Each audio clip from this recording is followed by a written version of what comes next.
Hey, we're just doing a lower key. I'm just plugging it real quick, and I just wanted to talk about like utilizing defensives and how important it is, especially in keys as you get up into higher difficulties. This would definitely be best in like a plus 12 doing like a healing out loud, but we're just gonna run it in this and see how it does. So the general idea is like, here,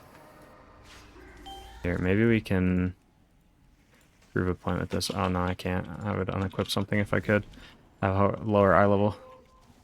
But rotating through your defensives and making sure that you use them for word damage events is like so huge. Like it's so underutilized until you get into higher keys, and this goes for pretty much everybody. So you just want to use stuff early and often. That's the biggest thing. So like right here, going into this pull, I'm just going to pop a defensive. I could have even popped it sooner, just because we have all those random casters at the start, and we don't know if they're going to be getting kicked or not in a pug group, since it's unorganized. So having the mindset of I'm just going to press this defensive before I take the damage, rather than, oh, I took, like how I did it there. It was like, oh, I took, 60% of my health and damage, so I press a defensive, but then I'm not taking any more damage after that. Like after that, the damage has already been done. It doesn't help in that sense. Like right here, when we go into here, I'm just going to throw down Spirit Link to help the group out. And maybe we do like a Stone Bulwark Totem on myself, and that gets me through some of this.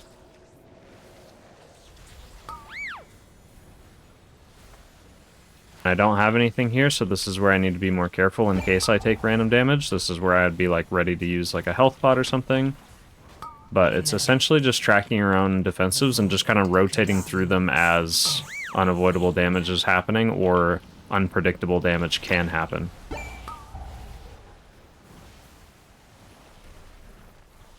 So, like in this scenario, like I use Omni-CD to track my own defensives because I use it to track other people's defensives.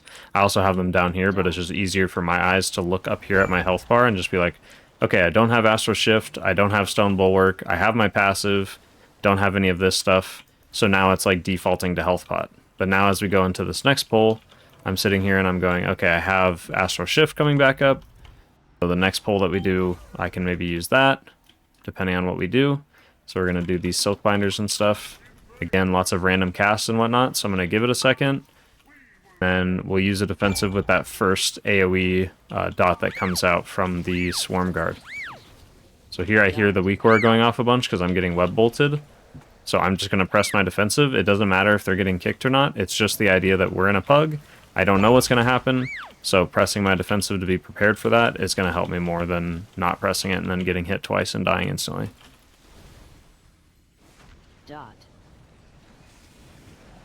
Sort of have to play around the unpredictability.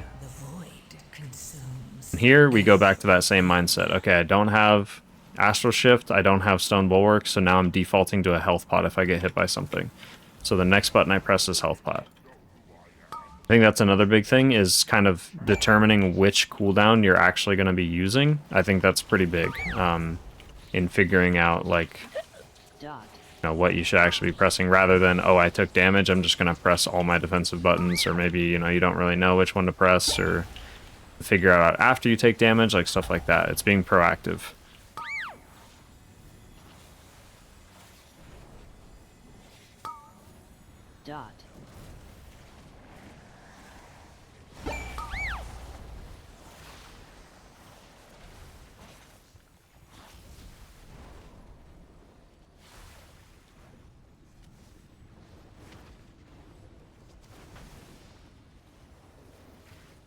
We have a full melee group, so what we're going to be doing is dispelling myself when we get targeted by the thing. We have very low mana for this fight, but this is totally okay.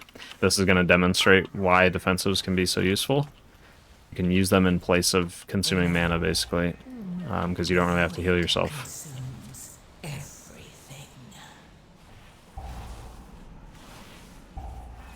Right here, I dispel myself.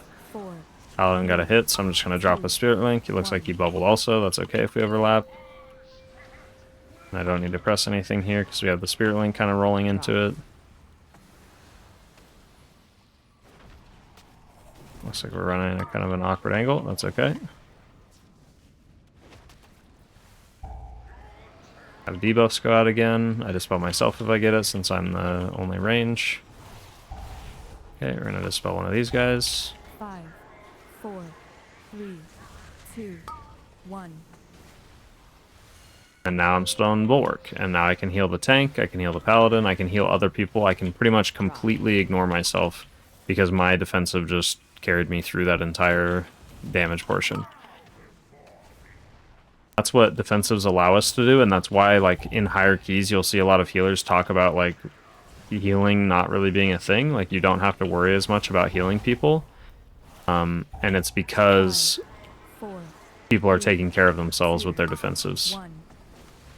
You press a defensive, like right here, I press Astral Shift. I don't need to heal myself. I just heal other people in the group that aren't pressing defensives. And now that eliminates how many people, you know, it reduces how many people I have to heal through that healing check. Now instead of dealing with myself, I now only have to heal 4 players instead of 5. And then the rogue press cloak, for instance. So as soon as I see the rogue press cloak, now I can ignore me and the rogue. So now all I'm doing is healing 3 players. 4, 3, 2. Defensives allow you to essentially reduce the amount of players who actually need healing during important healing checks. And like here I have Ascendance going, so I'm going to take a lot of free healing from that. So again, I pretty much ignore myself since I have Earth Shield and Riptide.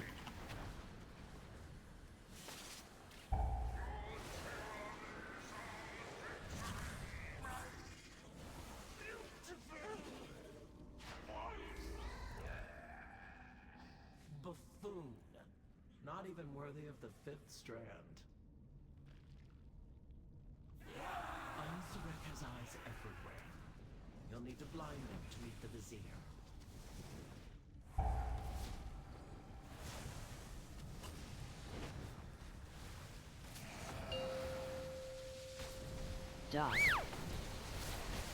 Okay, the Swirlies like to go invisible where we're currently tanking them, so we're going to be very careful. I looked away and got hit by one.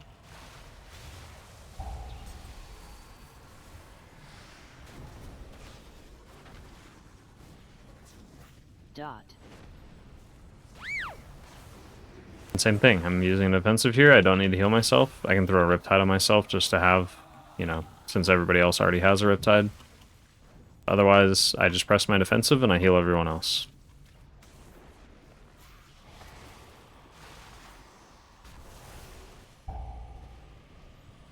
Looks like we will not get another one. We might get a Dark Rush at the very end. Or Void Rush. Looks like not.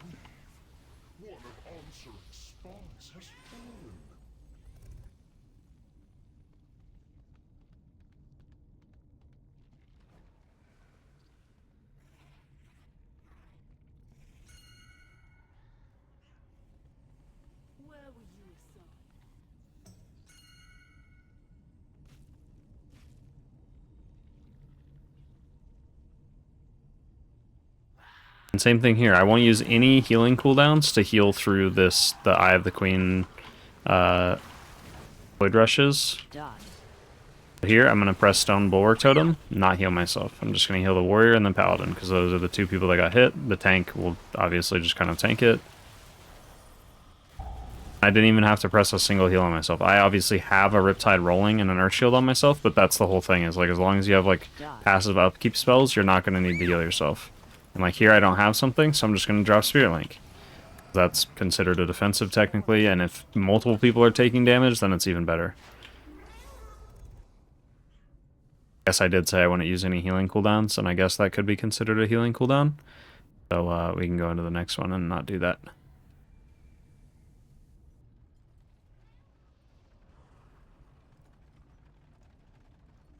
So I will not use Healing Tide Totem, Spirit Link Totem, or Ascendance on next one.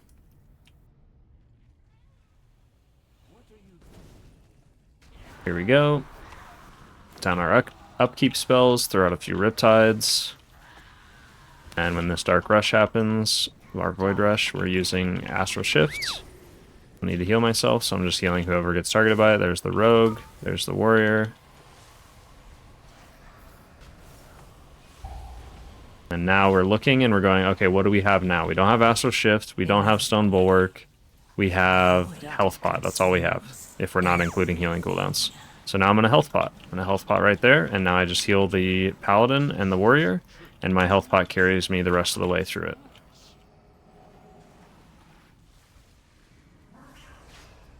It'd be the same thing. You're looking at it and you go, okay, what do I have? I have no Astral Shift, no Stone Bulwark Totem, no Healing Pot. All I have is my passive. So I could kind of rely on that. I could just say, okay, I can let myself kind of fall beneath, 35% health to proc the passive, and that'll probably keep me alive in this key level. But otherwise, you default to things like healing cooldowns or... and that's the case where you go, if you really have nothing, then that's where you go, okay, I need to heal myself this time. I need to, throw one heal into myself and see who presses a defensive, if anyone.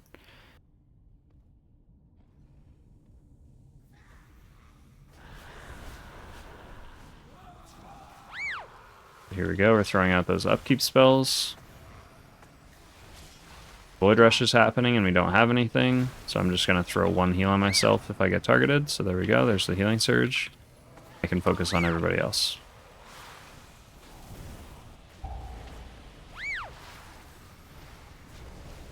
Now we're looking at it again and we're going, okay, what do we have available? We have Astral Shift up, so I'm going to press Astral Shift for this one.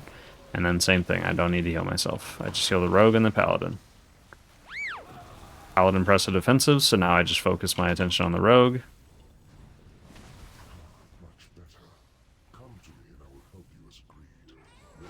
And the usual argument is like, okay, well, I play with people who just never will press a single defensive throughout the whole key, which, for one, that's just not entirely true. It does happen sometimes, and people definitely don't press their defensives a lot of the time when they rather should. But even in that case, you still can handle it like how I press the defensive, and then it's like, okay, I just need to heal these two other players that are being targeted and not pressing anything.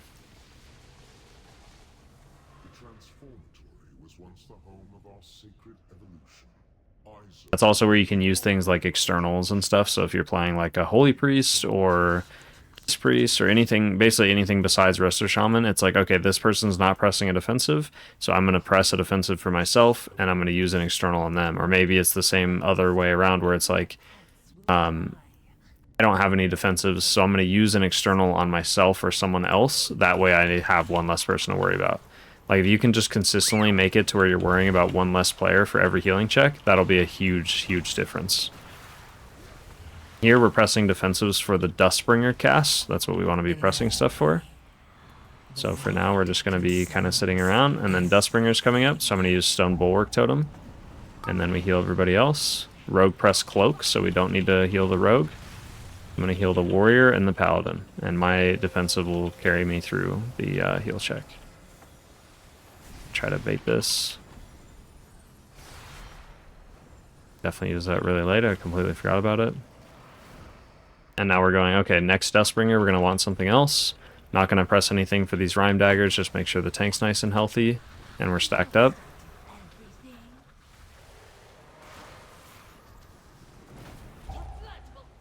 We're just healing up the Warrior because he got targeted twice.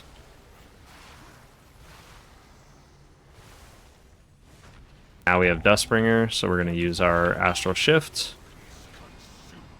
And when we get out here, just focus on... Do you see how I'm full HP and everyone else is like going to 50%? It's literally just because I pressed the defensive and I have passive healing on myself.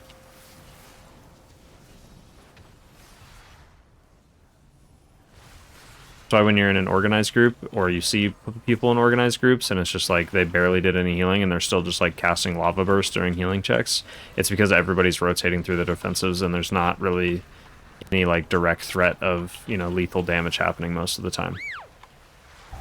Just have some passive upkeep healing, and it'll keep everybody through if they press something for it. There, the Rogue just got hit by the frontals, so can't really do anything about that. Now we're looking at our defensives. I don't really have anything here. I have my passive, so I don't even have a health pot here, so this is where we can default to like a healing cooldown. So we're going to walk out, we're going to Spirit Link, and we heal anybody who's not in the Spirit Link. So it looks like everybody eventually walked in, so we're all good.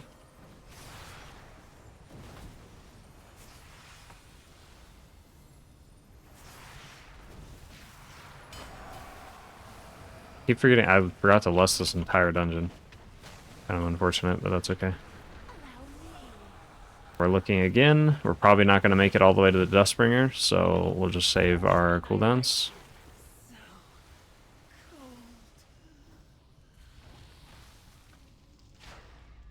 I'm gonna reload really quick because this second boss likes to bug out my cell. Hopefully they don't go too crazy by the time that we're back. And now we're gonna go catch up. Are going pretty crazy, so hopefully we can make it there in time with the reload. Get in, press the cooldown.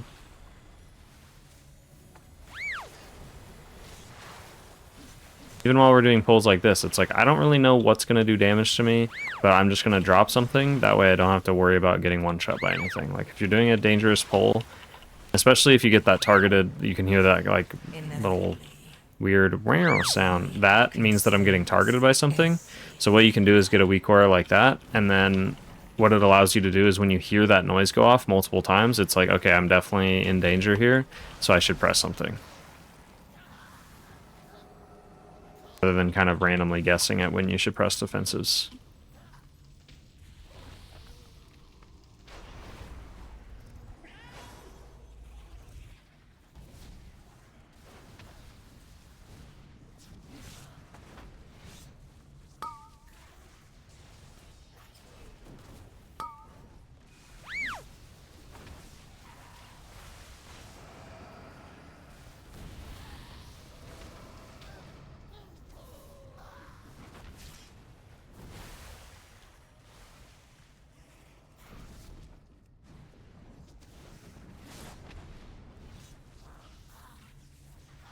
And then we have Poison Cleansing Totem for this guy, but let's pretend we're playing a class that doesn't have a Poison Cleanse. So what are we going to do about that? So we're going to press a defensive so that we can heal other players. So for the first cast, I will use Astral Shift here. And we're just going to focus on healing the other players. I just ignore my own health bar, basically. And I'm just healing everyone else. There, I'm just spam healing the warrior and the rogue, because it seems like the paladin dispelled himself.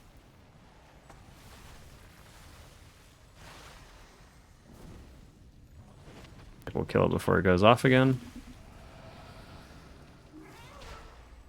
There, like if it went off again, I have health pot. I've enough of you in my collection. Be gone. All about just seeing what you have available before the damage actually happens. That way you already know how you're going to react, rather than figuring out how to react after it happens, or as it's happening. That's the worst thing you can do. AoE. Stun here. I drop a Spirit Link, so it looks like we are going to take a lot of damage from that. Can't kick this guy. See here, so we just defaulted. So we dropped low HP. I didn't have to actually think about what I needed to press. I'm still going to die here, but I didn't need to think about what I needed to press. I just already knew, because I talked about it earlier. I'm going to press Health Pot if anything happens. AoE. But as soon as I noticed, I'm like, oh, I'm at 20% HP and I'm going to die. I just press Health Pot and I'm already good. I already like programmed it in my brain that that's the button I was going to press, and I pressed it as my first reaction. The void consumes Even though we still died, it still shows the same thing, because it's like in a lot of scenarios people will get that low HP and then be like, oh, I'm trying to press my defensives that aren't available because I didn't think about it ahead of time and I didn't realize that they weren't up, and then they died of something. I didn't heal those two debuffs off. That was unfortunate. Line of sight is really awkward on these stairs. What is happening?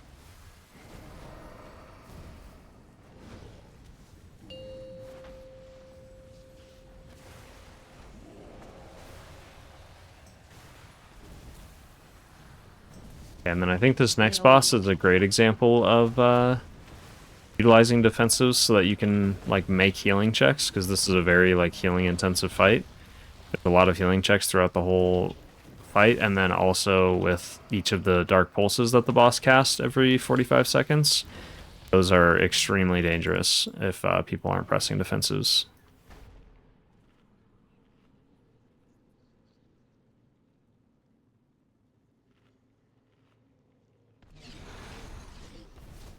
There we go. So for the smashes, we're targeting the tank. 4, And for these big AoEs, we're not using too much, so we're just using smaller cooldowns or just like kind of passive healing and upkeep healing. So I'll drop like a totem here. Then we have the orb spawning, which for orbs we generally want to just pick people up if they're holding on to it for a long time. Otherwise we don't want to pick up too many ourselves. 5, I can 4, pick up one more. 3, 2, 1. Drop another totem for this knockback. Keeping our upkeep spells going. Then we have the Dark Pulse coming up, so I'm looking and I'm going, okay, I'm going to Astral Shift this one. Astral Shift, I press a healing cooldown, and then I'm focusing definitely on the Rogue because he has a huge healing absorb right now. And then the Warrior just popped a bunch of CDs that I can see. I'm focusing on the Paladin. So I went Rogue, and then once we helped recover the Rogue, then we switched to Paladin because the Warrior pressed something. 1.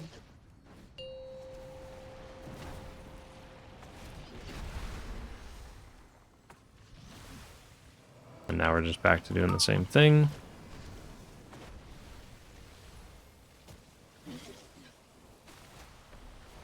Now we're looking as we have a little bit of downtime to start thinking about things, and we're going, okay, for the next Dark Pulse in 30 seconds, I will not have Astral Shift, and I also will not have Ascendance, which was a big help. So I'm going to use Stone Bulwark for my own defensive, and then for a healing cooldown, we'll use Spirit Link. 4, 3, 2, 1.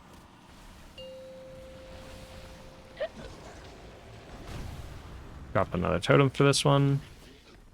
I notice I'm definitely lacking in healing. I have no healing stream totem. I have no ascendance. I have no healing tide totem. So Spirit Link is going to be absolutely vital in this next Dark Pulse.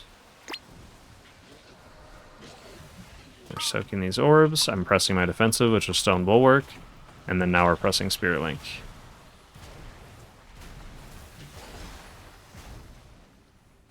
If the fight keeps persisting, then it's like, okay, next time I need to press something, it's Astral Shift. You're just, again, you are just constantly trying to rotate between your different defensives and make sure you know which one you're pressing next rather than just figuring it out as you go.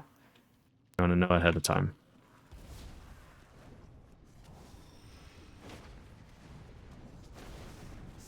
Like here we have the mini bosses, so we're going to be wanting to press defenses mainly for the big guy, but we're going to fight the caster first.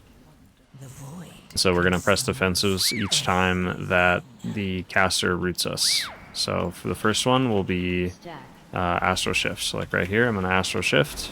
I hope we don't end up pulling the big guy because it looks like we're going to. Yep. Alright, so this is where it gets tricky. So here we're going to be wanting to press defensives for all of the Tremor Slams, which are going to overlap with the Weave, I think. This is going to be very painful. So I have nothing here. So I'm not pressing anything. I'll have a health pot coming up next. That's the next thing that's available.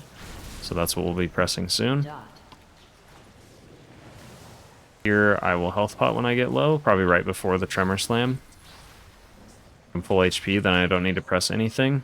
I only need to press the defensive if the Tremor Slam is overlapping with other damage happening, which is like this Ravenous Swarm. So we just live that one. We have the Ravenous Swarm.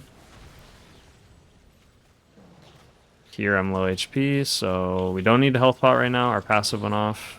And we also don't have anything for the next 10 seconds, so we can kind of just sit here. Looks like it's going to die. This would be the nasty overlap where he does the swarm into the slam at the same time. That's where we would use our health pot. Health pot right before the slam actually does damage to the group. And then this boss is another great example of using defensives.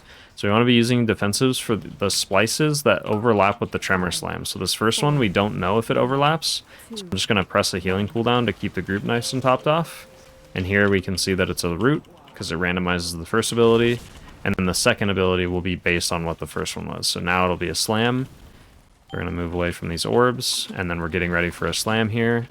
Since Astral Shift lasts long enough, that's the next button we're pressing. So we're pressing Astral Shift for this splice. And then that will lead into the slam, so we can heal other people. There we go. Everyone's nice and full HP. I didn't have to heal myself pretty much a single time. Besides just passive upkeep healing. Now we're moving again. And then this will be the Tank Buster. Again, we're doing this with very low mana.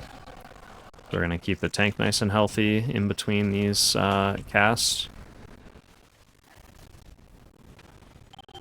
And now we're looking at our defensives, so what are we going to use? Because this first ability is random, we're going to use Stone Bulwark. So I'm going to throw that down right now. Don't have to heal myself at all. I can focus on keeping everyone else topped up. There, it's another stack ability. So we stack up. We still are targeting other people with the healing that we're doing.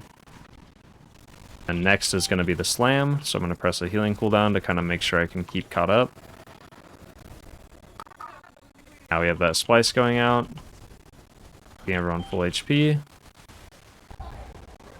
I have health pot here, so like right here I'm not full HP. I press health pot and I focus my healing on like somebody else who's low. So there I got to heal the rogue instead of myself.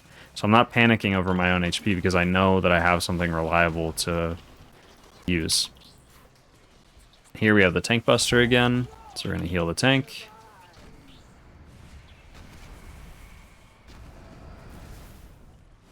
Now it's going to randomize the ability again, so we're going to want to use a defensive for this one. We have Astral Shift up. And we have Spirit Link if the slam happens.